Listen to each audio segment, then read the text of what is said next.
Have you ever wondered why the same words, or even the same letters, may look different in the same mushaf? Do these variations carry hidden, subtle differences, different meanings, tafsir? And more importantly, how can a beginner navigate these differences with confidence when it comes to Quran recitation? So, where do these differences actually come from? Is there a reason behind this? The answer to this question leads us back to the man who shaped how the Mushaf looks almost everywhere around the world today. We're talking about Hafiz Uthman, the master calligrapher who paved the way for all Quran calligraphers who came after him. At the time, Mushafs varied a lot in how they looked. Some had long, narrow pages, others were shorter and wider. There was no consistent layout. They came in all shapes and sizes.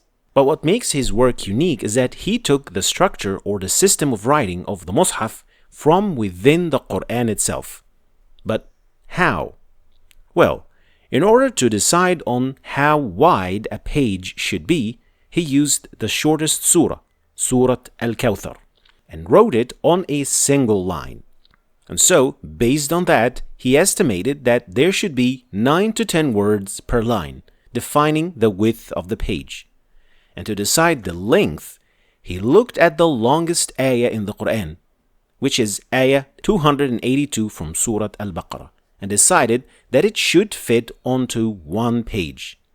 From that, he then settled on a clear standard. Each page would have 15 lines with 9 words per line on the average, and each page would start and end with a complete ayah. This standard was accepted by so many who came after him, and they even adopted his calligraphy style that we see today in Arabic mushafs. But here's the thing, trying to keep this structure resulted in some side effects, like the fact that some pages may feel quite spaced out, while others are somewhat tightly packed, with the purpose of maintaining this consistent structure and ending the page on an ayah. And as a result, some calligraphic decisions had to be made, like how certain words or letters are drawn, making things a bit tricky, especially for beginners and non-Arabs. That's why you will see some letters written in unusual ways. Sometimes the exact same word may look different in the same ayah.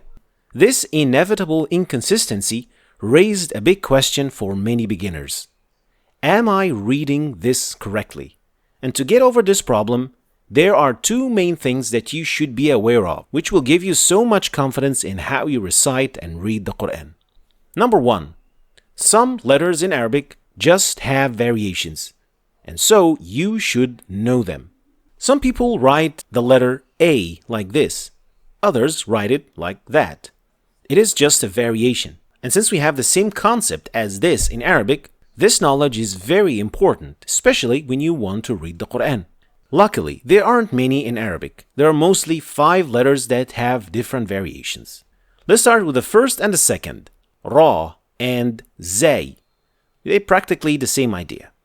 We'll have these 2 shapes or variations, regardless of where they occur. They are both exactly the same, with no differences whatsoever. It is just an aesthetic difference. The third letter to highlight is Kaf, when it appears in the middle of the word. It will sometimes look like this or like that, depending on the space available, since this letter can actually be stretched. Again, they are also identical, no pronunciation differences whatsoever, no subtleties, it is just the same letter. Now, the letter Mim is possibly the one with the most variations in all different positions. These are all the possible looks of it in the Mushaf that I could find, which at first glance might be a bit confusing. But once you recognize them and learn them, they become quite easy to spot. Finally, the letter Ha, when occurring in the middle of the word, will have 3 variations. Again, no difference whatsoever, it is just the same letter. So once you get the hang of these letters and recognize them and know what they look like, when you come across them in the Mushaf, it should not be a big problem. The second thing that can give you a lot more confidence when reciting is to look for defining traits when dealing with letter combinations. So what is a letter combination? When some letters follow one another, they sometimes tend to be affected by one another to give them a beautiful look. We call that chunk a letter combination. The best way to deal with these cases and these combinations, and basically any other case that may look confusing to you, is to look for defining factors in these shapes. But what does that mean, and how do you do it? Let me give you an example to understand this even better. This word might look strange at first glance. It should actually be like this, or this is how you would recognize it easier. But when you realize that there is one letter that can get a dot under it, you'll quickly realize that this is indeed a letter ba. And when keeping in mind the ha variations that we just learned, it becomes easy to realize that this is biha. Same goes with similar cases. Ba, jim, bijanahay, ya, jim, ha, yajhadun. Same here, rabihat. Another thing to be aware of is how the dots are arranged on the letter. Sometimes these dots are placed next to each other, and other times they are placed on top of each other. Again, the defining factor here is the number and the positioning of the dots. So here, they are both for the letter ta. It doesn't matter how the dots are placed. They are placed like this to prevent confusion. When there are many dots in the same word, or when they come next to each other, if they are placed close to one another in a cramped word, they might cause confusion as in terms how many dots are there actually. And so to get over this problem, they tend to give them different orientation so that it will be easier to differentiate between them. Another defining factor is, for example, the difference between ghain and fa in the middle of the word. They do look a lot like each other. But look at the fact that all ghain cases will have a closed filled loop, while fa will have an empty loop.